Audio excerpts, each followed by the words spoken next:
नमस्कार प्यारे विद्यार्थियों, जैसा कि आपने देख ही लिया और जैसा मैंने सुबह भी कहा था कि आज भारतीय काव्य शास्त्र पर जरूर विचार व्यक्त करेंगे और माँ सरस्वती के आशीर्वाद से और आप लोगों की दुआओं से जैसे रिस्पॉन्ड मिल रहा है उसी प्रकार हम भारतीय काव्य शास्त्र प्रारंभ कर रहे हैं आज। और आज से भारतीय काव्य शास्त्र प्रारंभ करेंगे। आज तो भारतीय काव्य शास्त्र का सामान्य परिचय लेंगे और फिर कल से हम जो भी टॉपिक है काव्य हेतु, काव्य लक्षण, काव्य प्रयोजन, रस छंद, अलंकार, ध्वनि वक्रोक्ति सिद्धांत करते हुए काव्य शास्त्र को कम से कम महीने भर तो लगेगा, शायद महीने तो हाँ महीना भर लग जाएगा पूरा होने होते होते। और फिर ये पूरा होते ही आगे हम सृजनात्मक लेखन की ओर या अपनी जो पद रचना है उसकी ओर बढ़ेंगे। तब तक आप लोगों का रेस्पॉन्स देख लेंगे कि कैसा होता है।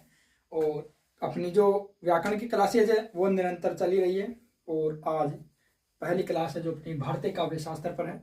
और यहाँ से देखिए, स्किप मत करो, एक की समय खराब होगा ऐसा मत सोचो। एक या दो क्लास जो भी आप लोगों को देखनी, कोई भी एक टॉपिक उठाओ और उस टॉपिक की 2 क्लास है 3 क्लास है, उन 2-3 क्लासेज को पूरी देखो और फिर जज करो कि इस चैनल से मैं पढ़ना है, इसे सब्सक्राइब करना है, अनसब्सक्राइब करना वो फिर बाद की बात है। और आपकी इच्छा हो वो करना जरूरी भी नहीं है कि पढ़ने के बाद सब्सक्राइब करो। अगर अच्छा लगे तो करना, नहीं तो कोई जरूरी नहीं है। बस ये है कि देख कर जज मत करो कि चलो इसका थंबनेल अच्छा नहीं है कि व्हाइट बोर्ड पे पढ़ा रहे हैं। देखो ज्ञान अगर डिजिटल बोर्ड पे या फिर थंबनेल से मिलता ना तो फिर इसी जगह जाने की जरूरत नहीं थी। वैसे हमारे गुरुदेव है वो कभी भी कुछ करते ही नहीं है। कभी देखा उनको कि ये उनकी तरह जैसे लोग करते हैं कि हम ऐसा कर रहे हैं वैसे बंदर की तरफ उछल-कूद करते हुए देखा कर भी अर्जुन सर को। वो सीधा पढ़ाते हैं, जो पढ़ाते हैं अच्छा पढ़ाते हैं उसी प्रकार। और दुनिया का क्या, दुनिया तो बंदर से ज्यादा उछल रही है। ऐसा कर दिया हमने, वैसा कर दिया, उनका कुछ नहीं हुआ, सब झूठ है वो इसमें। तो आज हम पढ़ेंगे भारतीय काव्य शास्त्र। और भारतीय काव्य शास्त्र में भारत तो भारत है और आज हम पढ़ रहे हैं काव्य शास्त्र, ठीक है। तो काव्य प्लस शास्त्र ये किससे मिलकर के बना है? तो ये काव्य प्लस शास्त्र, जो काव्य का शास्त्र है वही क्या हो जाता है आपका काव्य शास्त्र है। ये हुआ काव्य शास्त्र। तो काव्य शास्त्र के हम छोटा मोटा व्याख्यान लेंगे, लगभग आधे घंटे का होगा अपना। और काव्य शास्त्र के बारे में अपनी समझ विकसित करेंगे कि क्या होता है काव्य शास्त्र और क्या होता है इसके बारे में जानना कार्य है। तो काव्य के शास्त्रीय विवेचन को क्या कहते हैं? तो पहले लिखेंगे हम लोग काव्य के शास्त्रीय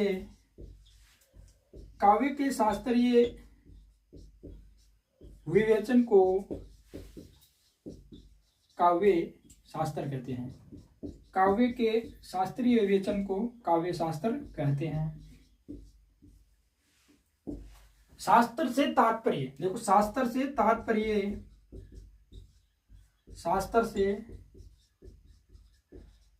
तात्पर्य क्या है? नियम, नियंता या बांधने वाला। और इसके लिए एक अच्छा शब्द है अनुशासित करने वाला,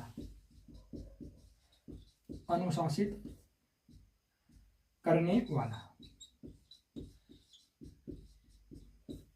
तो शास्त्र से तात्पर्य है नियंता होना, नियम निर्धारण करना।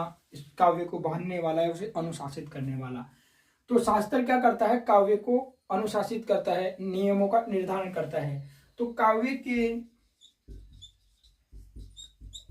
के लिए जो नियम निर्धारण करता है, नियमों का निर्धारण करता है, नियम निर्धारण करने वाले जो शास्त्र है वही काव्य शास्त्र है, वही काव्य शास्त्र कहलाता है। तो काव्य शास्त्र क्या करता है कि जो साहित्य के लिए, काव्य के लिए नहीं, साहित्य के लिए जो नियमों का निर्धारण करता है वही काव्य शास्त्र कहलाता है। एक प्रकार से साहित्य को अनुशासनात्मक आदेश देता है। तो आप लोग लिख सकते हो कि काव्य शास्त्र साहित्य को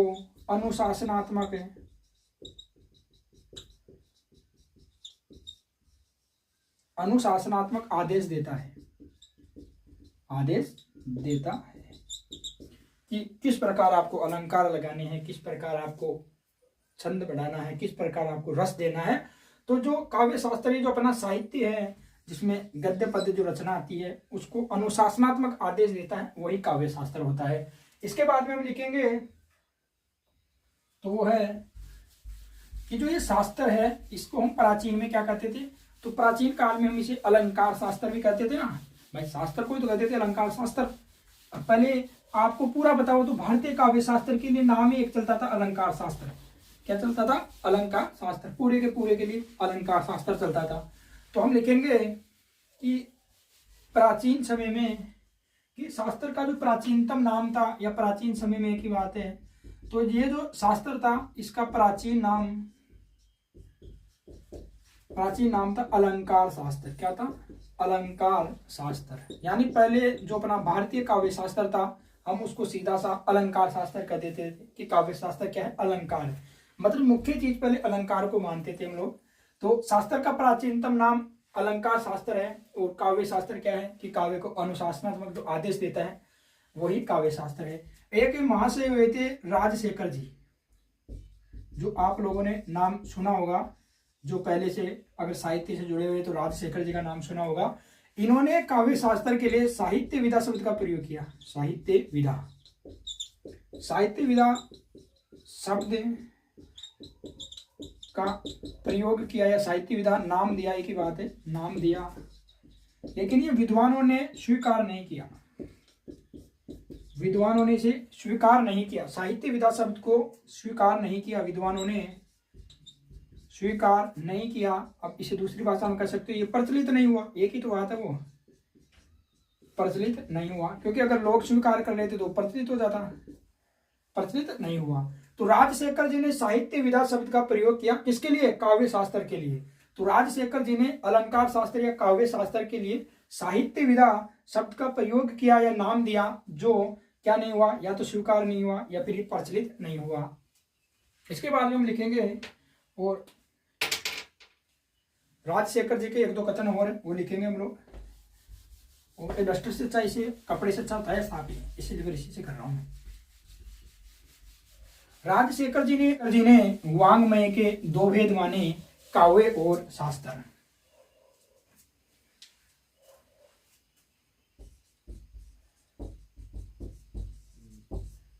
राजशेखर जी ने काव्य के दो भेद माने, पहला काव्य और दूसरा शास्त्र। और इन्हीं राजशेखर जी ने एक कोटेशन दी थी अपनी। तो ये राजशेखर जी कहते हैं कि काव्य शास्त्र,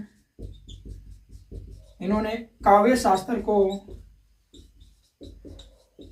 व्याकरण, शिक्षा, कल्प आदि के समान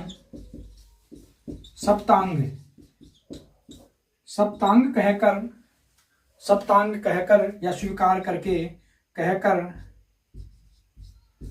सप्तांग कहकर इसके अध्ययन को अनिवार्य बताया। अध्ययन को अनिवार्य बताया या माना। तो सप्तांग पढ़ते आप लोगों को पता होगा, इसमें इतिहास में पढ़ते हम लोग कि शिक्षा है, व्याकरण है, कल्प है, तो जो सप्तांग है उसी के समान। तो राजशेखर जी ने काव्य शास्त्र को व्याकरण, शिक्षा, कल्प आदि के समान सप्तांग कह करके इसके अध्ययन को अनिवार्य बताया या इसका अध्ययन अनिवार्य बताया, वो एक ही बात है। इसके बाद में हम लिखेंगे, और नीचे तो लिख सकते हैं आप लोग, इसमें क्या है, वात्सायन नाम सुना होगा आप लोगों ने, वात्सायन।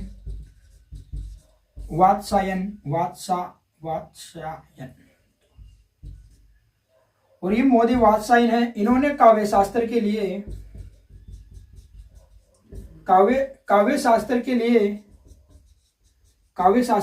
क्रियाकल्प है, क्रिया, अब आप क्रिया मान सकते हो, उसके लिए क्रिया लिखता हूं, क्रियाकल्प है, क्रियाकल्प नाम दिया, जिसमें क्रिया का अर्थ क्या हुआ, क्रिया का अर्थ हो गया आपका काव्य ग्रंथ, और कल्प का अर्थ हुआ आपका, जो आगे लिखेंगे, कल्प का अर्थ हुआ आपका विधान। और कोष्टक बंद, तो काव्य शास्त्र के लिए क्रियाकल्प नाम के इन्होंने दिया, वात्स्यायन ने क्रियाकल्प नाम दिया। इसके बाद में हम लिखेंगे कि जिसे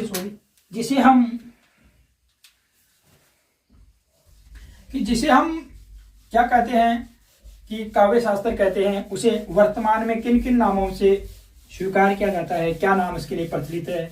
तो वैसे तो आप लोगों को पता है कि वर्तमान में हम काव्य शास्त्र को साहित्य शास्त्र कह रहे हैं, साहित्य लोचन कह रहे हैं, आलोचना शास्त्र कहते हैं और जो भी कुछ कह रहे हो आप लोग एक बार लिख लेते हैं हम लोग।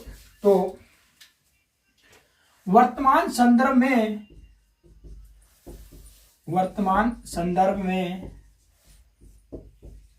में काव्य शास्त्र को निम्न नामों से पुकारा जा रहा है। इसे मान लो पुकारा जा रहा है, लिख लो इसमें क्या है, जा रहा है। तो इसमें एक तो जैसे साहित्य शास्त्र कहते हैं हम लोग, इसे साहित्य शास्त्र कहते हैं, आलोचना शास्त्र कहते हैं, और साहित्य शास्त्र हो गया, आलोचना शास्त्र हो गया, और काव्य शास्त्र को और क्या कहते हैं, साहित्य शास्त्र, आलोचना शास्त्र कहते हैं, साहित्य शास्त्र, आलोचना शास्त्र इत्यादि नामों से पुकारते हैं। मान लो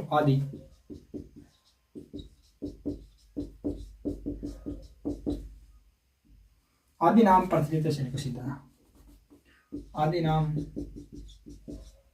प्रचलित है। यानी जो काव्य शास्त्र है, हम इसको साहित्य शास्त्र भी कह रहे हैं अभी वर्तमान में, इसे हम लोग साहित्य शास्त्र, आलोचना शास्त्र कह रहे हैं, इसे साहित्य लोचन भी कह रहे हैं, काव्य शास्त्र भी कह रहे हैं। ये अनेक नामों से हम इसे क्या कर रहे हैं, इसके अनेक नाम प्रचलित है भारतीय काव्य शास्त्र के।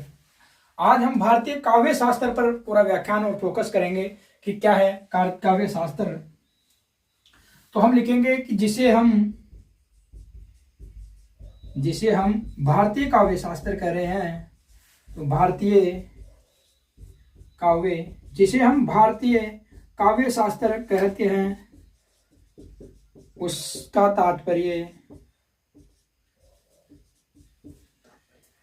तात्पर्य संस्कृत समीक्षा शास्त्र, संस्कृत समीक्षा शास्त्र या संस्कृत शास्त्र एक ही बात है। तो संस्कृत समीक्षा शास्त्र या संस्कृत शास्त्र से है, संस्कृत समीक्षा शास्त्र या संस्कृत शास्त्र से है। इसका कारण यह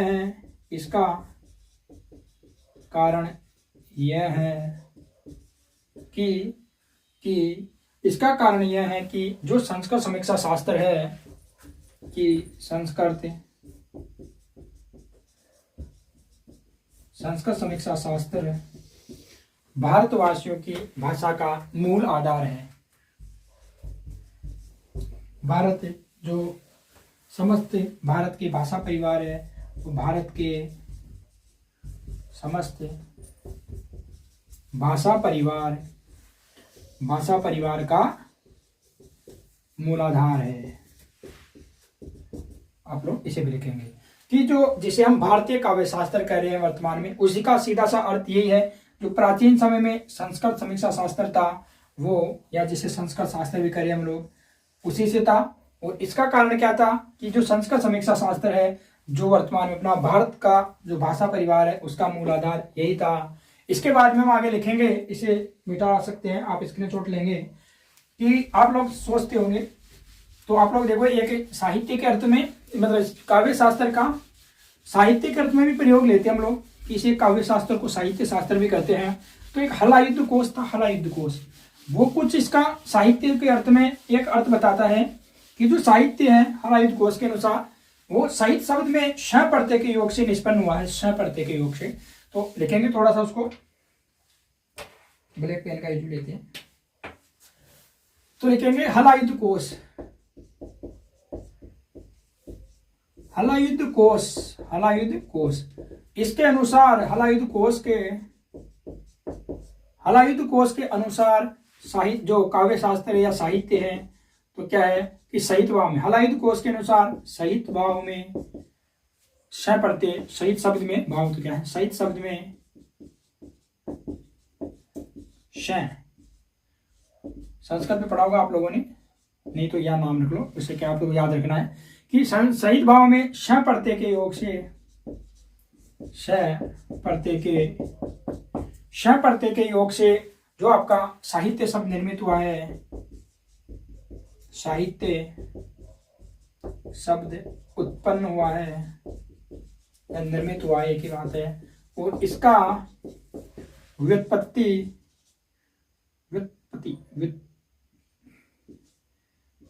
व्युत्पत्ति परक अर्थ है, वो है सहितस्य भावम साहित्य, सहितस्य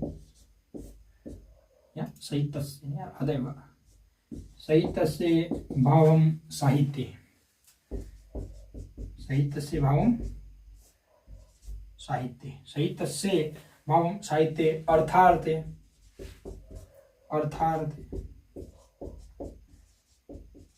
सहित के भाव को क्या कहते हैं, साहित्य कहते हैं, सहित के भाव को साहित्य कहते हैं, या सहभाव को साहित्य कहते हैं, सहभाव को, या लिख लो जिसमें सभी का हित हो, जिसमें सभी का हित हो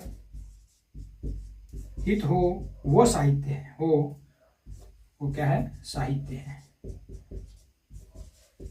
ठीक है, तो ये हलायुध कोश के अनुसार है कि जो साहित्य शब्द है, इसे साहित्य शब्द में यह श प्रत्यय का योग होगा और इससे अपना ये साहित्य शब्द निर्मित हुआ, जिसका व्युत्पत्ति परक अर्थ क्या है, सहितस्य भावम साहित्य, अर्थात सहित के भाव को साहित्य कहते हैं, सहभाव को साहित्य कहते हैं, या सभी का हित हो जिसमें, उस सहभाव को साहित्य कहते हैं। इसके बाद में हम लिखेंगे, देखो काव्य शास्त्र में एक नाम आता रहता है और वो नाम होता है कवि। कवि किसे कहते हैं, कवि। तो कवि शब्द ऐसे प्रतिभा संपन्न व्यक्तियों के लिए प्रयुक्त हुआ है जो रस भाव से युक्त क्या करता है, रचना करता है, उसे हम कहते हैं कवि। तो लिखेंगे हम लोग कवि शब्द, और कवि की परिभाषा लिखी लो, क्योंकि इसमें सारे कवि काव्य है। काव्य शास्त्र में क्या, रस छंद अलंकार कवि गाथा विचारा। तो कवि शब्द लिख लो, कवि शब्द ऐसे प्रतिभा संपन्न, तो संपन्न ऐसे लिख सकते एक बात है, तो कवि शब्द ऐसे प्रतिभा संपन्न व्यक्ति व्यक्तियों के लिए प्रयुक्त हुआ है, ऐसे प्रतिभा संपन्न व्यक्तियों के लिए प्रयुक्त हुआ है जो रस भावों से परिपूर्ण रचना करता है। नवोन मेसालनी प्रतिभा, नवोन में सालनी प्रतिभा,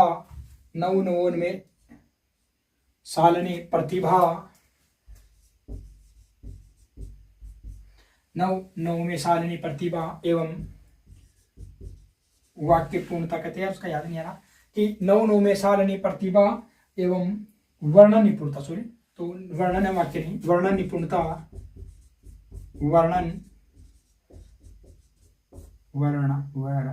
तो इधर आ गए, वर्णन निपुणता इसके आवश्यक गुण है। किसके गुण है, तो वो कवि शब्द के गुण है कि कवि शब्द ऐसे प्रतिभा संपन्न व्यक्तियों के लिए प्रयुक्त हुआ है जो क्या करते हैं, रस भाव से परिपूर्ण रचना करता है। नव में सालनी, यानी बोलते हैं मौलिक उद्भावना ही, उस नव में सालनी प्रतिभा का अर्थ मौलिक उद्भावना है, और वर्णन में निपुणता इसके क्या है, आवश्यक गुण है। और वर्णन निपुणता से आप लोगों को एक बात पता चलनी चाहिए, अगर आपने पढ़ी हो तो, लोनजाइनस का जो सिद्धांत है वो वर्णन निपुणता पे था। ठीक है, तो आप लोग लिख लो, अच्छी चीज है ये, हम इसे कहते हैं कवि।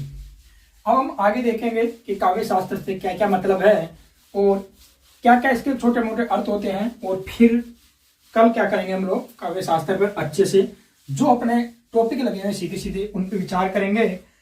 तो आज है कि प्रारंभ में देखो, पहले लिखो आप लोग कि प्रारंभ में काव्य और साहित्य दोनों क्या थे, दोनों समानार्थी थे, दोनों समानार्थी थे, जिनका उपयोग या जिनके लिए ललित काव्य के लिए या भावात्मक काव्य के लिए जिनका प्रयोग किया जाता था, तो ललित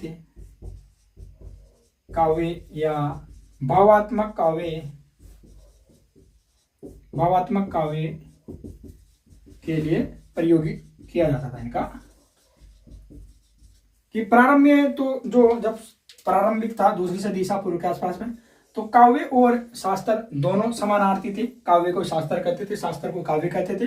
जो ललित काव्य या भावात्मक काव्य लिखते थे उससे हम संबंध काव्य या शास्त्र से लेते थे, साहित्य से लेते थे।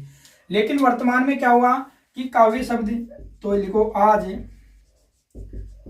धीरे धीरे जो काव्य का जो शब्द है, ये काव्य शब्द है, इसका अर्थ संकुचित हो गया। क्या हो गया? अर्थ संकुचित हो गया, और वर्तमान में काव्य है वो पदबंध रचनाओं के लिए प्रयुक्त होने लगा। पदबद्ध रचनाओं के लिए प्रयुक्त होने लगा। वर्तमान में यही है कि आप लोग काव्य कहो तो काव्य से संबंध हम भी वर्तमान में ये लेते हैं, कौन सी? पद्य रचनाएं। जो पद्य रचनाएं हैं वही काव्य मानते हैं हम लोग, गद्य को नहीं मानते। और जो साहित्य है, कि जो काव्य है उसमें पद्य है, और जो साहित्य है वर्तमान में साहित्य इस साहित्य में गद्य हुई और गद्य, आपकी पद्य, जो आपकी चंपू शैली, सभी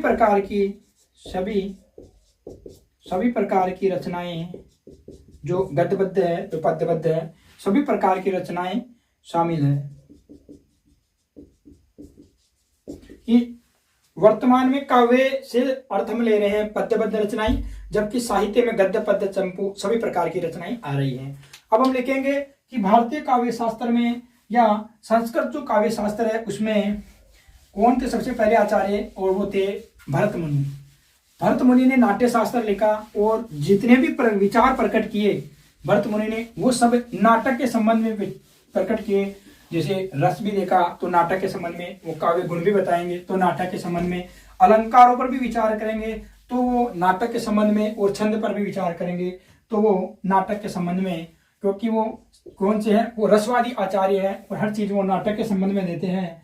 तो लिखेंगे संस्कृत काव्य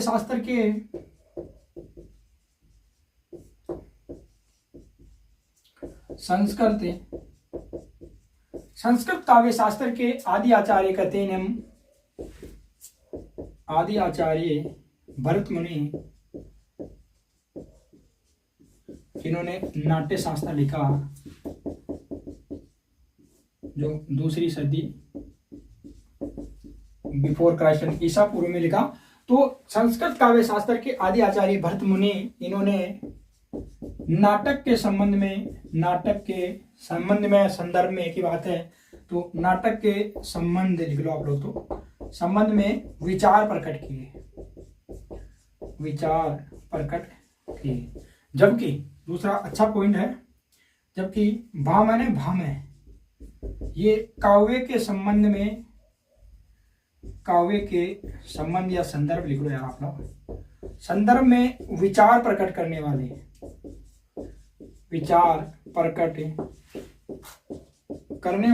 पहले आचार्य हैं। तो काव्य के संदर्भ में विचार प्रकट करने वाले पहले आचार्य भामह हैं, जबकि नाटक के संबंध में जो विचार प्रकट किए वो पहले आचार्य भरत मुनि। आप लोग लिख लोगे भामह, आप लोगों को पता है तो वो 6ठी सदी के आचार्य हैं। सदी एक बात है तो मत लिखो। और इनका एक है क्या नाम, अलंकार शास्त्र के प्रवर्तक है, ये अलंकार शास्त्र के आदि आचार्य हैं। इन्हें प्रथम रस विरोधी कहते हैं हम लोग, प्रथम रस विरोधी और काव्य अलंकार इनकी प्रसिद्ध पुस्तक आप लोग लिख लो। तो भामह काव्य के संदर्भ में काव्य के संदर्भ में विचार प्रकट करने वाले पहले आचार्य हैं और 6ठी सदी के आचार्य हैं। अलंकार शास्त्र के प्रवर्तक है। प्रथम रस विरोधी आचार्य है और काव्य अलंकार इनका क्या है, इनका ग्रंथ है। ये लिखो जी आप लोग। इसके बाद में हम लिखेंगे वांग्मय। क्या होता है वांग्मय, क्योंकि आप लोगों ने पता सुना होगा कि वांग्मय के संदर्भ में राजशेखर जी ने 2 वेद बताए थे, काव्य और क्या बताया था आपका शास्त्र। तो इन देखना आप लोग आराम से पढ़ना, काव्य हेतु पढ़ाए या काव्य प्रयोजन पढ़ाए या काव्य उद्देश्य पढ़ाए, लक्ष्य पढ़ाए, गुण पढ़ाए, दोष पढ़ाए। अगर वो आप लोगों को यहाँ याद ना हो ना तब बताना आप लोग। बस वो यार जैसे संधि में ट्रिक लगा सकते तो यार ये तो बहुत अच्छी अच्छी चीजें हैं, बहुत इंटरेस्टिंग चीजें हैं। तो हम लिखेंगे वांग्मय। क्या होता है वांग्मय, वांग्मय। तो देखो वांग्मय किसे कहते हैं, वांग्मय है कि समस्त लिपिबद्ध जो रचना होती है, समस्त लिपिबद्ध जो रचना होती है, समस्त लिपिबद्ध रचना वांग्मय कहलाती है। वो भले ही वो किसमें हो, गद्य में हो या पद्य में हो, तो भले ही लिख लो या समस्त लिपिबद्ध रचनाएं वांग्मय है, भले ही वो या लिख लो, भले ही लिख लो आप तो क्या है यार, भले ही वो भावात्मक हो या गद्य हो या पद्य हो या भावात्मक हो, ज्ञानात्मक लिखो की बात है। भले ही वो भावात्मक हो या ज्ञानात्मक हो कि वांग्मय क्या है, समस्त लिपिबद्ध जो भी रचना है, जो भी लिपिबद्ध है वो सब वांग्मय कहलाता है। और भले ही या चाहे लिख लो, आप भले नहीं लिखना चाहो तो बल्कि लिख लो या चाहे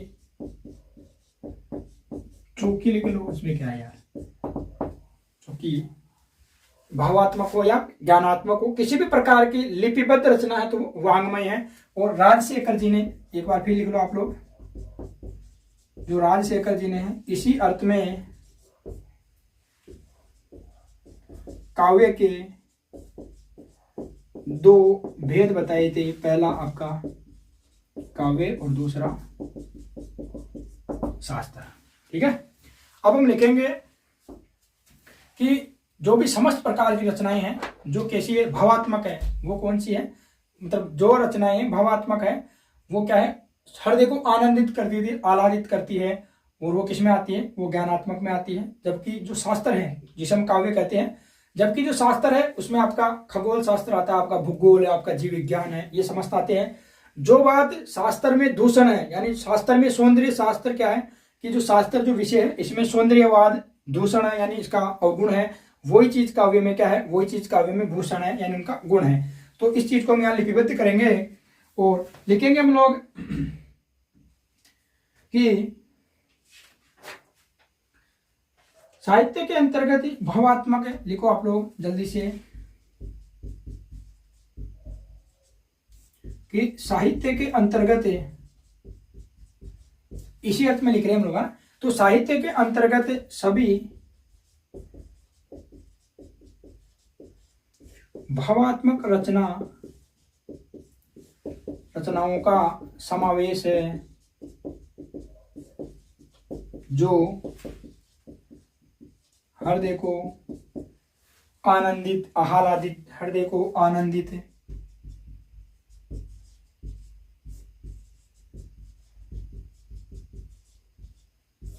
आह्लादित करती है। जबकि जो अपना शास्त्र है, इस शास्त्र में आपका ले लो भूगोल, खगोल, भूगोल, खगोल शास्त्र, आपका ज्योतिष शास्त्र,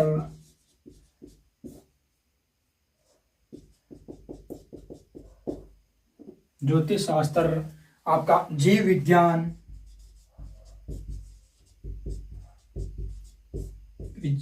आदि शामिल है,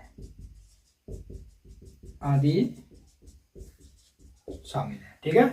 तो साहित्य है ना, जो साहित्य इसमें तो क्या आती है, वो सभी भावात्मक रचनाएं आती है। जो भावात्मक रचनाएं, भावात्मक में कौन सी आएगी, आपकी जो रस समावेश होगी, भावनात्मक होगी, वो रचनाओं का समावेश है। जो हृदय को क्या करेगी, आनंदित आह्लादित करेगी। जबकि जो ये शास्त्र है, इस शास्त्र में भूगोल, खगोल शास्त्र, ज्योतिष शास्त्र आपका और आपका जीव विज्ञान जो आदि भी जितने भी विषय हैं वो सब इसमें शास्त्र में आएंगे। और इसके बारे में लिखेंगे आप लोग कि जो चीज शास्त्र में दूषण है वही काव्य में भूषण है। तो इसको मैं अपनी भाषा में लिखाता हूं, और वो अपनी भाषा है, वो भाषा है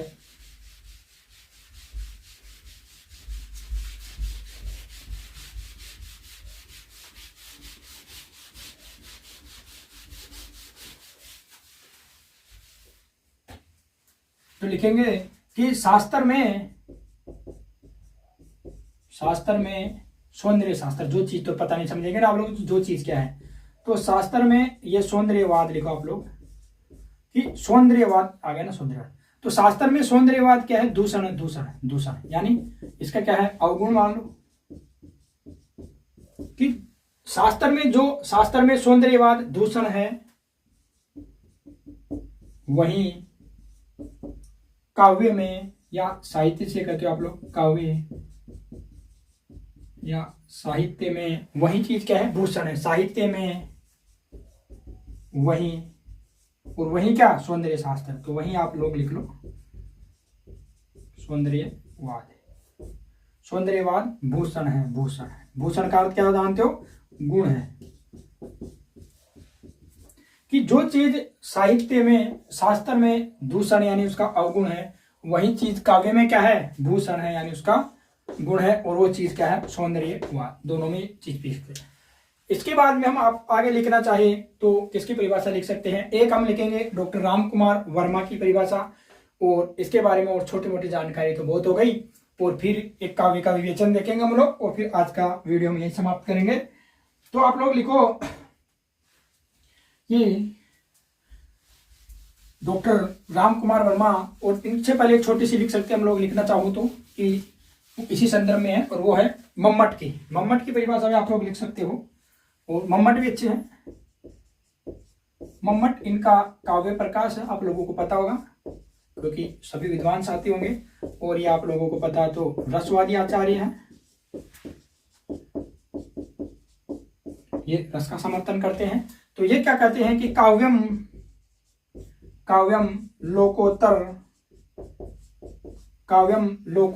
वर्णम निपुण, काव्यम लोकोत्तर वर्णम निपुणम कवि कर्मम कि काव्यम लोकोत्तर निपुणम कवि कर्म। तो कवि कर्म को ही क्या कहा इन्होंने, अर्थार्थ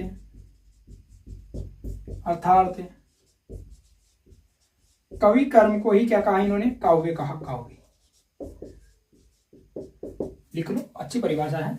और इसके बाद में हम लिखेंगे अब डॉक्टर रामचंद्र वर्मा,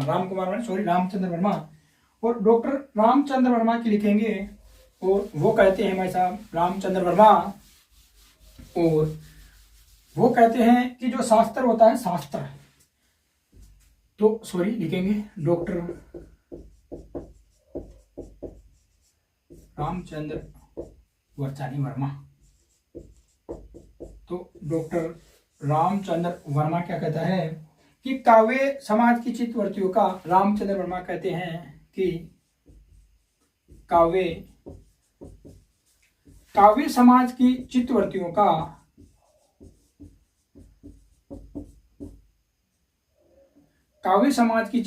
का क्या है, प्रतिबिंब है। तो काव्य समाज की चित्तवृत्तियों का प्रतिबिंब है, जबकि शास्त्र क्या है, समाज में विवृत सिद्धांतों का शास्त्र। जबकि भी लिखना चाहोगे तो लिख लो, जबकि शास्त्र समाज में व्यवहार सिद्धांतों का संकलन।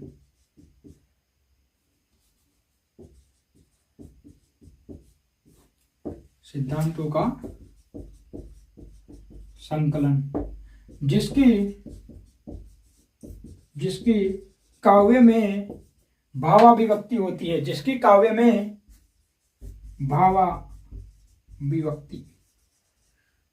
भाव प्लस अभिव्यक्ति होती है, और शास्त्र में व्यवस्थित विवेचन।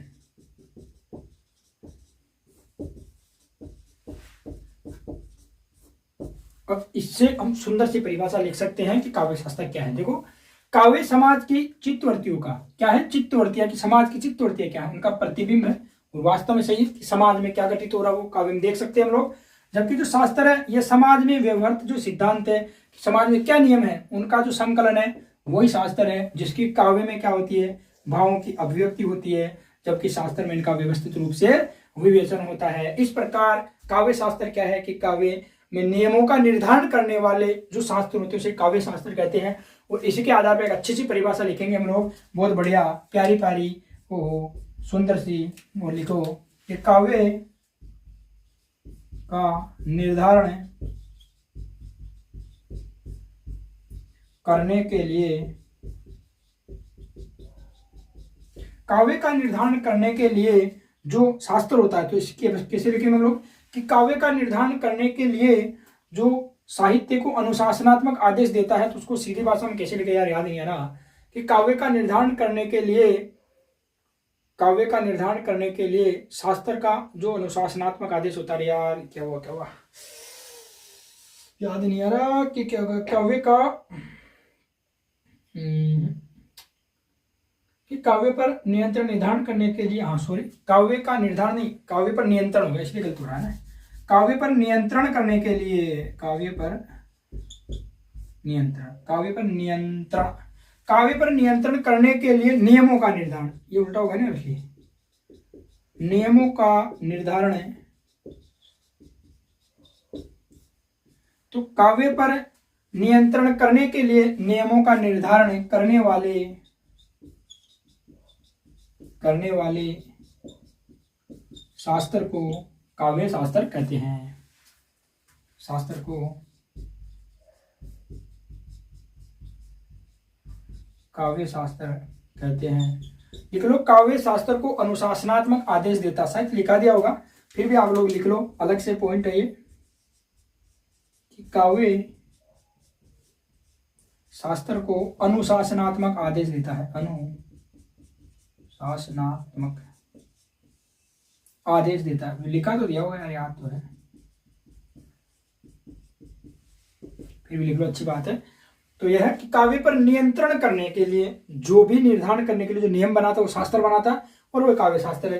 कि काव्य का नियंत्रण करने के लिए नियमों का जो निर्धारण करने वाला जो शास्त्र होता है उसे हम क्या कहते हैं, काव्य शास्त्र कहते हैं। यानी काव्य शास्त्र को अनुशासनात्मक आदेश देता है। और डॉक्टर रामचंद्र वर्मा की लिखी, इससे अपना काव्य समाप्त होता है।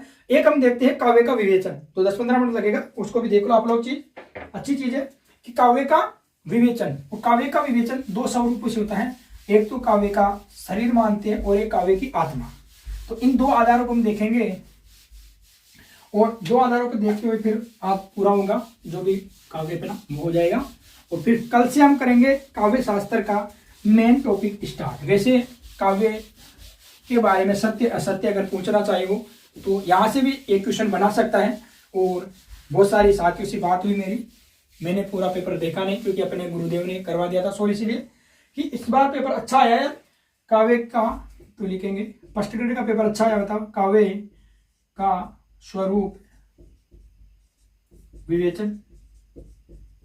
काव्य का स्वरूप क्या है, काव्य का स्वरूप शरीर है, आत्मा है, शब्द है या अर्थ है, उस रूप में। तो काव्य का स्वरूप विवेचन में दो तत्वों का, काव्य का स्वरूप विवेचन में दो बातें कहो या दो तत्व कह दो, दो तत्वों का क्या है, दो तत्वों का विवेचन मान लो, या दो तत्व प्रमुख रूप से कार्य करते मान लो। दो तत्व प्रमुख है, लिख लो रे यार, इसमें क्या है, क्या क्या है, एक तो काव्य के आत्मा और एक काव्य का शरीर, ये है। तो प्रमुख रूप से विचार होता है, एक बात है, दो तत्व प्रमुख है, दो तत्व प्रमुख है, ऐसे लिखो, दो तत्व प्रमुख है, दो तत्व प्रमुख है। और इसमें पहला है एक कि काव्य क्या है, काव्य का शरीर, और क्या चीज है, काव्य की आत्मा, काव्य की आत्मा।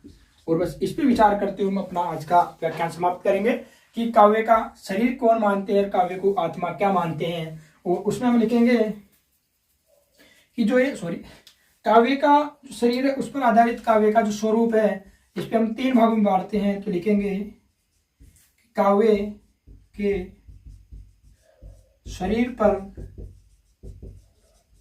आधारित काव्य का स्वरूप कि काव्य के शरीर पर आधारित काव्य का स्वरूप क्या है। इसमें तीन बातें मानी जाती है। एक तो क्या है कि शब्द और अर्थ है, शब्द अर्थ काव्य का शरीर है। दूसरा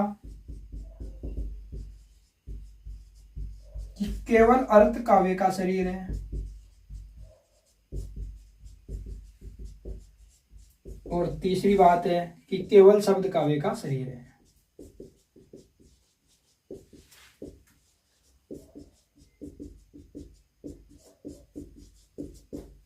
हो सकता है आपको कि कौन से आचार्य केवल शब्दों को काव्य का शरीर मानता है, कौन से आचार्य शब्द और अर्थ को काव्य का शरीर मानता है। और शब्द मतलब पूछे ना कि संगत असंगत में, उसमें बहुत अच्छा क्वेश्चन बन सकता है यहाँ से, इसलिए इसको मिस नहीं करेंगे हम लोग। और आधे घंटे का जो व्याख्यान दे रहे हैं तो 10 मिनट इस पे भी दे ले।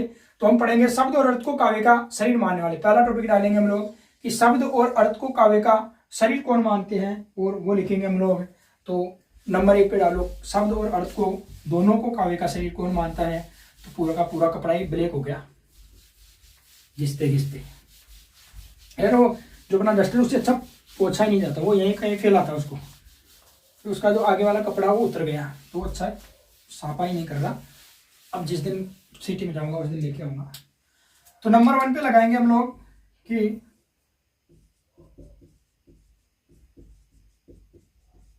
शब्द और अर्थ को काव्य का शरीर मानने वाले विचारक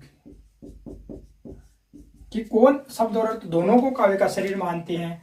तो सबसे अच्छी परिभाषा आप लोगों को पता होगी, इनकी आई होगी शब्दार्थो सहितम काव्यम। कि इसमें लिखो शब्द और अर्थ, इसका मतलब शब्द और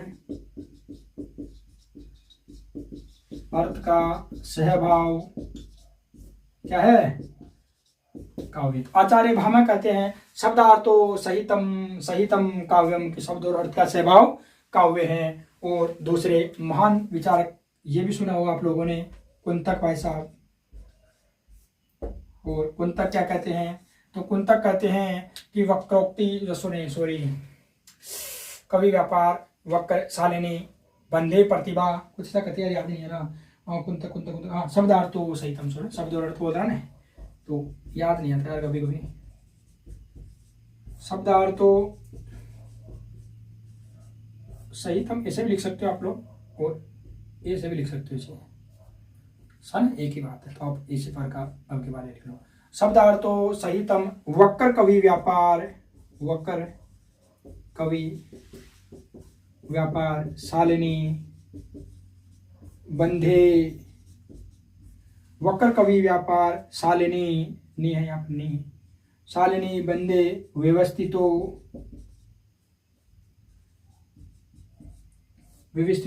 काव्ये मान्यम।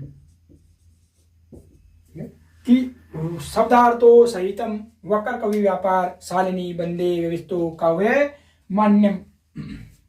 मान्यम हो पीछे ना, समझ में तो आ रहा ना यार, ये तो इतना पढ़ने का मतलब क्या, ये मान्यम आदत है खराब लिखी जाती है। तो ये देखो ये क्या मानते हैं, शब्द और अर्थ शब्दार्थो सहितम का सहभाव या सहित भाव, और कवि व्यापार तो कवि की वक्र यानी वक्रोक्ति ऐसे कहते हैं वक्र, और जो कि शब्द और अर्थ का सहित भाव और कवि की वक्रोक्ति या वक्र जो प्रतिभा है, वक्र प्रतिभा, इसको जोड़ करके वक्र प्रतिभा को इन्होंने काव्य से जोड़कर देखा, काव्य से जोड़कर देखा। यानी ये क्या मानते हैं कि शब्द और अर्थ का सहभाव हो और कवि की जो विलक्षण जो वाणी है, वक्रोक्ति बोलते हैं विलक्षण वाणी, तो जो उसकी उत्पन्न करने की जो क्षमता है, वक्र क्षमता है, वो कितनी अच्छी है, उससे जोड़ करके काव्य को देखते हैं कुंतक। और कुंतक के बाद में एक मम्मट, देखो पूरे में ये मम्मा बहुत काम करेगा, और वही आप लोगों को पता है रसवती आचार्य काव्य प्रकाश लिखते हैं। मम्मट लिखते हैं तद दोषो, इसे लिख लो, शब्द और अर्थ, अर्थ को क्या मानते हैं, काव्य मानते हैं, जो हम पढ़ रहे हैं, लेकर लिखा दिया। देखो ये कहती है तद दोषो शब्दार्थो, वो याद नहीं आया, तद दोषो शब्दार्थो सगुणावलंकर्ति पुनः क्वापि, तद दोषो शब्दार्थो सगुणावलंकर्ति,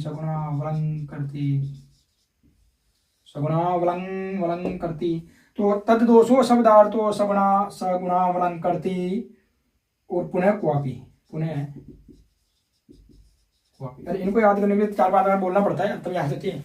तद दोषो शब्दार्थो सगुणावलंकर्ति पुनः क्वापि, ये क्या मानते, शब्द और अर्थ दोनों क्या है, काव्य है। तद दोषो, जिसमें दोष ना हो, गुण हो, कहीं कहीं अलंकार में अर्थ लिखना चाहोगे तो लिख लो भाई, लिख लो। वैसे आप लोगों को अर्थ से मतलब नहीं, आप लोगों को ये याद है तद दोषो मम्मट अदोषो हेमचंद्र होगा।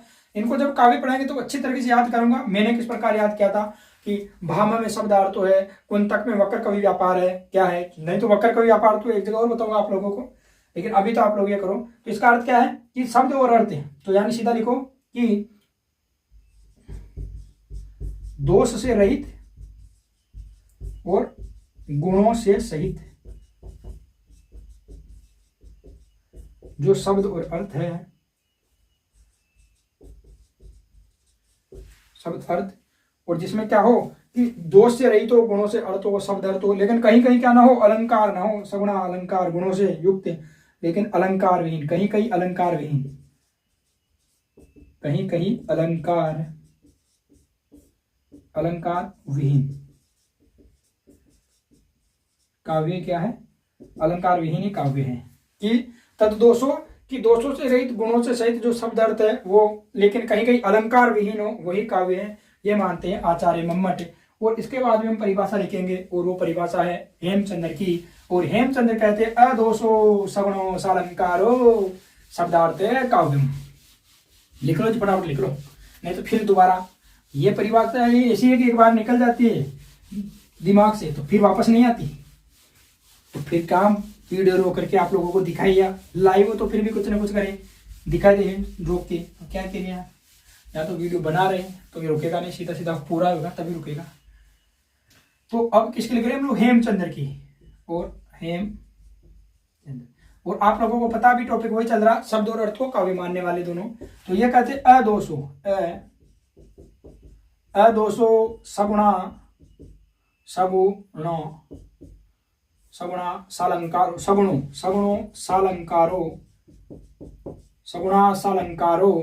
अदोषो सगुणा सालंकारो शब्द काव्यम। अदोषो शब्दार्थ का अंशुर, अर्थ भी मानते हैं तो शब्दार्थ है। अब केवल शब्द आता तो फिर वो दूसरे में चले जाते हैं। तो अदोषो, वही दोष नहीं हो, गुणों से युक्त हो, वही क्या है, सीधा सीधा लिख लो आप, तो हेमचंद्र है। इनके अलावा अन्य में लिखो, अन्य कौन मानते हैं, तो अन्य वामन भी मानते हैं, वाघ भट्ट भी मानते हैं, है मतलब मान लेना इसको यार, वाघ भट्ट मानते हैं। कोई विद्याधर जी है, ये विद्याधर मानते हैं। एक प्रतापधर है, नहीं प्रतापनाथ है यार, विद्याधर प्रतापनाथ है शायद, या विद्यानाथ प्रतापधर हो सकता है। और एक विद्या का याद ही भूल गया, विद्याधर, चलो जाने दो, ये लोग मानते हैं। तो वामन मानता है कि शब्द और अर्थ दोनों काव्य है, वाघभट्ट मानता है शब्द और अर्थ दोनों काव्य है, विद्याधर है, प्रतापनाथ है, और एक विद्या भट्ट, कुछ ऐसा नाम याद नहीं आ रहा, शायद विद्या भट्ट होना चाहिए, लिख लो, लेकिन ये कंफ्यूजन में थोड़ा विद्या भट्ट है। अभी थोड़ा सा याद आ जाएगा, मैं बता दूंगा कि किसमें है। अब इसके बाद में हम लिखेंगे दूसरा कि केवल अर्थ को काव्य का शरीर मानने वाले। और इसमें बहुत बड़ी बात लिखूंगा, लिखे आप लोग को सुनोगे कि वाह क्या लिखाया, तो लिखेंगे, इसे नोट करेंगे आप लोग जरूर।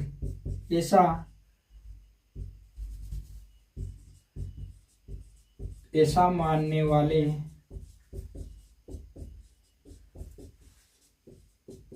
कोई विचारक नहीं है। इसे तो आप लोग जरूर नोट करना कि केवल अर्थ को काव्य का शरीर कोई नहीं मानता, ऐसा कोई विचारक नहीं है। अब नंबर 3 डालेंगे, केवल शब्द को काव्य का वो मानने वाले।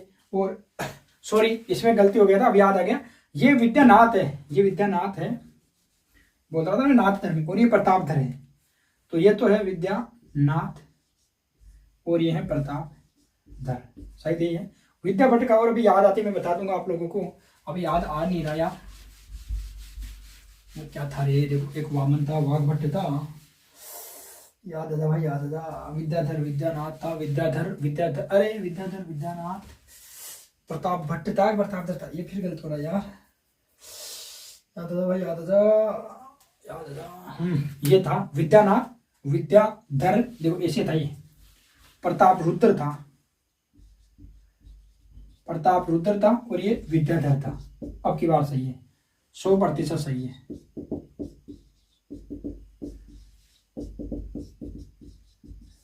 ठीक है, 100%। अरे यार याद नहीं आता, निकल जाता, स्लिप हो जाता कभी कभी। अब आप लिखेंगे, और हम लिखेंगे अब कि कौन सा बचा, काव्य, शब्द को काव्य का शरीर मानने वाले। और अब तो छोटा सा है, फिर उसमें कोई समय नहीं लगेगा। इनमें तो 4 विचारक हैं। शब्द को केवल लिख लो काव्य का शरीर मानने वाले, ये विचार है बस। और आत्मा में तो 4 नाम लिखने आपको, मैं वैसे लिखा दूंगा। इसमें लिखेंगे पहला दंडी, ये मानते हैं शरीरे तादिष्टार्थे, शरीरो या शरीरे, शरीरो लिखो एक बार, फिर बाद याद आएगा। शरीरो तादिष्टार्थे, तवदिष्टार्थे, तवदिष्टार्थे, विच्छिन्ना पदावली, विच्छिन्ना, विच्छिन्ना पदावली, ये कहते हैं इष्ट अर्थ को लिखना चाहोगे तो इष्ट अर्थ को, जो अर्थ को जो विच्छिन्न यानी उत्पत्ति करती है, वही पदावली क्या है, सब वही काव्य शरीर मानते। तो आप लोग लिखो इष्ट अर्थ को प्रदान करने वाली, इष्ट अर्थ को प्रदान करने वाली जो पदावली है वही ये काव्य। सीधा लिखो आप लोग, तैयार है कि इष्ट अर्थ को प्रदान करने वाली पदावली का अर्थ है काव्य। क्या है आपका, काव्य है कि इष्ट अर्थ को प्रदान करने वाला है, जब कुछ मामला है। दूसरा लिखो, और दूसरा अग्नि पुराण है। इसका इसमें एक नाम और याद आता है, जो मैंने अभी याद नहीं आ रहा। एक तो अग्नि पुराण में यही बात है, एक महा से और जो सेम ऐसी बात बताएंगे। संक्षेपाद, वाक्य निष्ठा,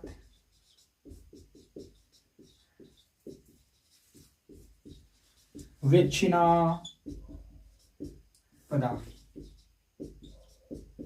तो संक्षेप अर्थ में जो अपना अर्थ प्रकट कर दे वो क्या है, वो पदावली ही काव्य है। तो संक्षेप अर्थ में अपना, संक्षेप वाक्य में अपना अर्थ प्रकट करने वाली, संक्षेप शब्दों में अपना अर्थ प्रकट करने वाली जो ही पदावली है वही क्या है, काव्य है।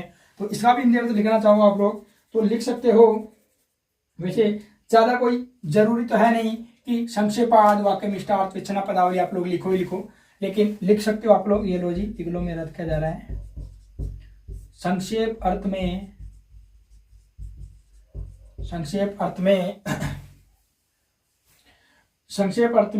संक्षेप अर्थ को प्रदान करने वाली, एक बात, संक्षेप अर्थ को प्रदान करने वाली पदार्थ। भाई देखो कह रहा संक्षेपार्थ कि संक्षेप अर्थ में, मिष्ठार्थ अर्थ में प्रधान, मिष्ठार्थ प्रदान करना, विच्छान जो पदावली है वही। तो संक्षेप अर्थ में जो अपना, संक्षेप शब्दों में जो अपना अर्थ प्रकट करती है वही क्या है, पदावली काव्य है। इसके बाद में हम लिखेंगे, एक है अपने विश्वनाथ जी, और विश्वनाथ की तो ऐसे मानो बहुत ज्यादा पूछा जाता है विश्वनाथ जी। एक है भट्टतोत जी, भट्टतोत भी बहुत ज्यादा पूछी जाती है। काव्य लक्षण में तो आपको भट्टतोत ही पूछेगा, नहीं वो काव्य है तुम्हें प्रज्ञान अवनो में साल नहीं प्रतिभा मता, वही पूछता सबसे ज्यादा। और एक काव्य अभी साहित्य का विश्वनाथ जी का तम से भी पूछा था, उसमें क्या नाम उसका, कॉलेज लेक्चर में, कि वाक्य रसात्मक काव्य, आचार्य है आचार्य भाई। वाक्यम रसात्मक रसात्मक, वाक्य रसात्मक काव्यम, शब्द है काव्य। इस शब्द को मानते तो शब्द बोलो मत, शब्द है काव्य। वाक्य रसात्मक शब्द है काव्य, इसका भी अर्थ लिखो तो लिख लो रसात्मक काव्य को क्या कहते हैं, रसात्मक।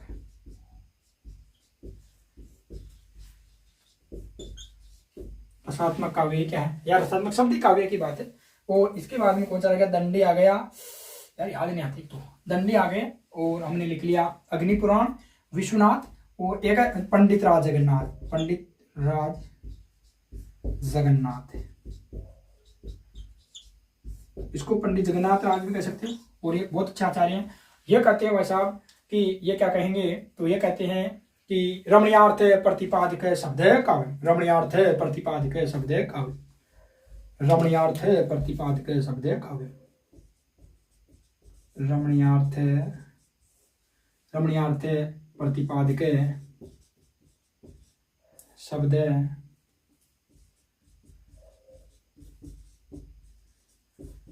ये रमणीय अर्थ में प्रतिपादक शब्द वही काव्य है, रमणीय अर्थ में प्रतिपादक शब्द है काव्य है। ये लो जी, ये हो गया अपना शब्द। अब केवल आत्मा कौन मानता है वो लिखेंगे।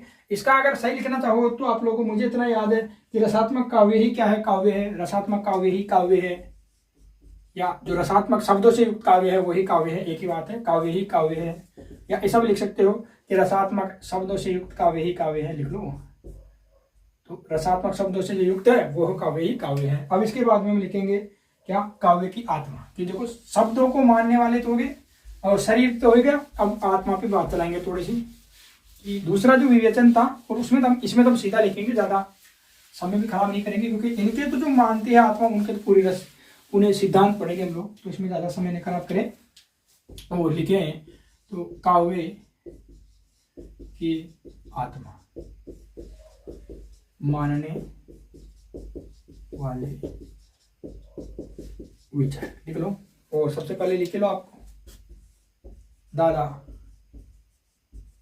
दादा भरतमुनि रस काव्य की आत्मा है, दादा भावे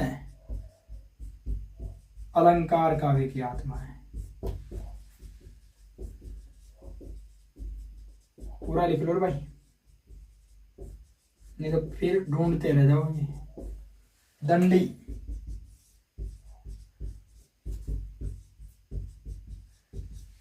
अलंकार काव्य की आत्मा है। और लिख लो चौथे हैं आनंदवर्धन भी मानते हैं ध्वनि व्यंग गणीभूत काव्य है, तो लिख लो आनंदवर्धन, वामन और रुद्र फिर बाद में, तो लिख लो आनंदवर्धन क्या मानते हैं, ध्वनि गुणीभूत व्यंग्य काव्य। ठीक है, तो ये वगैरह ये मानते हैं। एक और विचार अगर लिखना चाहो तो भरतमुनि मानता है, भामे मानते हैं, दंडी मानते हैं, आनंदवर्धन मानते हैं। और इसके बाद में क्षेमेंद्र हो गए, वामन और रुदट। तो क्षेमेंद्र मानता है, मतलब ये अपने अपने सिद्धांतों को मानते हैं, आप लोग सीधा समझो। क्षेमेंद्र का कौन सा औचित्य, तो औचित्य को मानेंगे, औचित्य काव्य की आत्मा है। अब जैसे वामन है तो वामन का कौन सा रीति सिद्धांत है, तो ये रीति को मानेंगे। उसमें क्या है, लो रीति, वो रीति सिद्धांत है। और भी देते साथ रीति के साथ में, अभी याद नहीं आ रहा, तो रीति सिद्धांत में मान लो रीति को काव्य की आत्मा मान लो, रीति को, ये रीति को काव्य की आत्मा मानते हैं। क्षेमेंद्र हो गए, वामन हो गए, आनंदवर्धन हो गया, दंडी हो गया, भाम हो गया, भरतमुनि हो गया, और कौन हो गया, और अग्निपुराण के रानी तो अग्निपुराण मानता है गुण दोषहीन अलंकार है। और बस ये लो जो हो गए, चलो ठीक है। क्षेमेंद्र, वामन, भरतमुनि, भामा, दंडी, आनंदवर्धन, और कौन सा रह गया, कोई अपना छह सिद्धांतों में रह गया यार, कुंतक वक्रोक्ति को मान लेगा। उसमें क्या है, रुदट मान लो, रुदट गुण तथा अलंकार है, तो रुदट लिख लो, रुदट रुदट गुण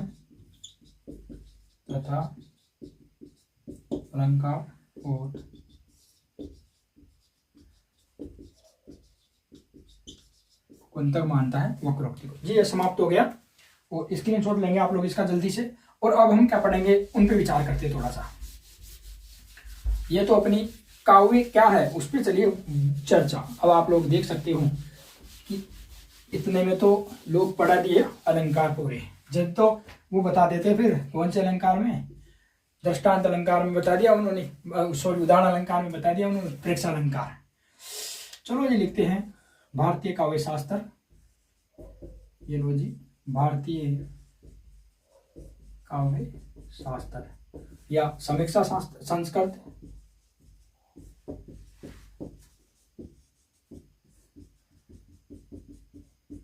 इसमें हम 6 सिद्धांत पढ़ते हैं। कौन कौन से? 6 सिद्धांत है, जिसमें पहला है रस सिद्धांत। और यह रस सिद्धांत दूसरी सदी ईसा पूर्व में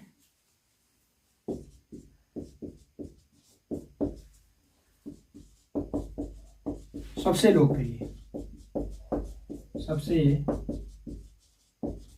सबसे लोकप्रिय है। और इसके बाद में और है, और अंतिम है जो छठा सिद्धांत है वो औचित्य सिद्धांत है।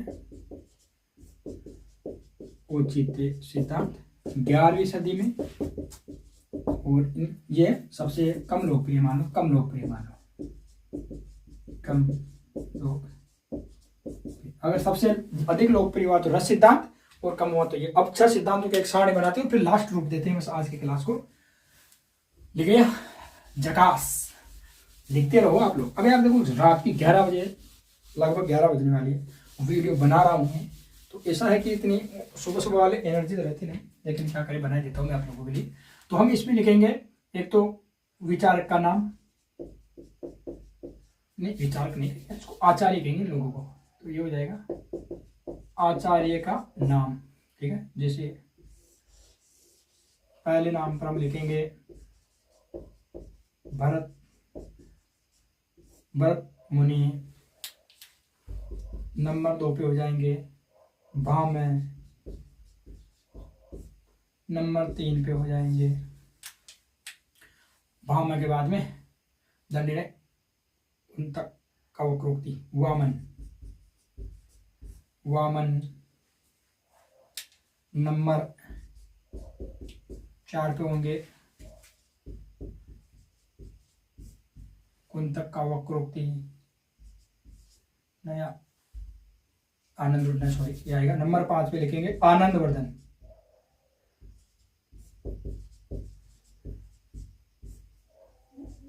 नंबर 5 पे होंगे आपके वक्रोक्ति यानी कुंतक। और नंबर 6 आप लोगों को आशा करता हूं कि दिख रहा होगा, नहीं तो मैं वीडियो पॉज करूंगा तब देखूंगा। नंबर 6 पे होंगे आपके क्षेमेंद्र, ठीक है।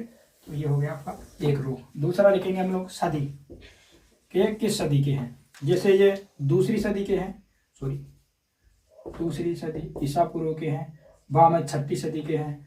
ये 8वीं के हैं, ये 9वीं के हैं, ये 10वीं के हैं, और ये 11वीं सदी के हैं, ठीक है।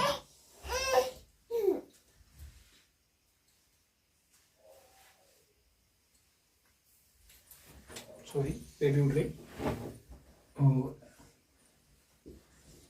तो यह है सदी, दूसरी सदी ईसा पूर्व के भरत मुनि हैं। 6वीं सदी के आपके भामह है। 8वीं सदी के आपके वामन है। 9वीं सदी के आपके आनंदवर्धन है। 10वीं सदी के आपके कुंतक है। और 11वीं सदी नीचे नहीं दिख रही, यहाँ लिख लो। 11वीं सदी के आपके क्षेमेंद्र। एक बार रुको मैं देख लेता हूँ ये दिख रहा है क्या क्षेमेंद्र है। देखो नहीं दिख रहा ना, इसलिए अभी तो बाल पूरा सा है, मामला बिगड़ जाता। तो यहाँ से थोड़ा सही बनाते इसको। देखो भामह नंबर 4 पे हमने क्या लिखा, आनंदवर्धन। और ये है 9वीं सदी, ठीक है। नंबर 5 पे हम लोग लिखेंगे कुंतक। ये है 10वीं सदी। अब की दिख रहा होगा आपसे। और ये नंबर 6 पे है वो क्या नाम, क्षेमेंद्र। और ये है 11वीं सदी। ये हो गया, यहाँ तक खींचो यहाँ तक। ठीक है, अब हम लिखेंगे इनका सिद्धांत कि इन्होंने कौन सा सिद्धांत दिया। तो इन्होंने दिया रस सिद्धांत, भरतमुनि का रस सिद्धांत, इनका अलंकार सिद्धांत, वामन का रीति सिद्धांत, आनंदवर्धन का ध्वनि सिद्धांत, कुंतक का वक्रोक्ति सिद्धांत,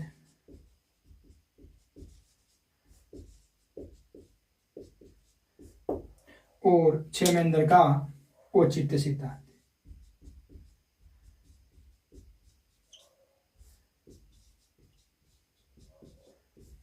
औचित्य सिद्धांत। अब इनकी पुस्तक का नाम लिखेंगे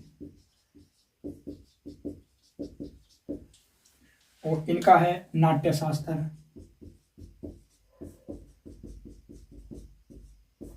नाट्य शास्त्र। इनका है इनका है काव्य अलंकार, इनका है वामन जी का, इनका है काव्य अलंकार सूत्रवर्ती सूत्राणी, काव्यालंकार सूत्रवर्ती सूत्राणी भी लगा देती है बहुत सारे सूत्राणी। और ध्वनि सिद्धांत है ध्वन्यालोक, ध्वन्यालोक। और वक्रोक्ति की वक्रोक्ति जीवितम,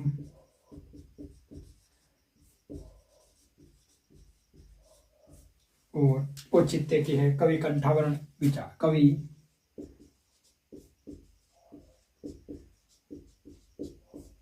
कंठावरण औचित्य याद नहीं आ रही, कवि कंठावरण औचित्य विचार चर्चा कुछ ऐसी याद नहीं आ रही। तो क्षेमेंद्र की कवि कंठावरण औचित्य विचार चर्चा कुछ ऐसी है, अब याद नहीं आ रही। कवि कंठावरण सूत्रवती सूत्राणी कुछ ऐसा है, इसको पेंडिंग में रखते, कल बताऊंगा आप लोगों को। और ये हो गया। और एक आप लोग नोट में लिख सकते हो, तो यहाँ आ जाएगा अपना नोट कि हिंदी वक्रोक्ति जीवितम, ये रचना है डॉक्टर नगेंद्र की।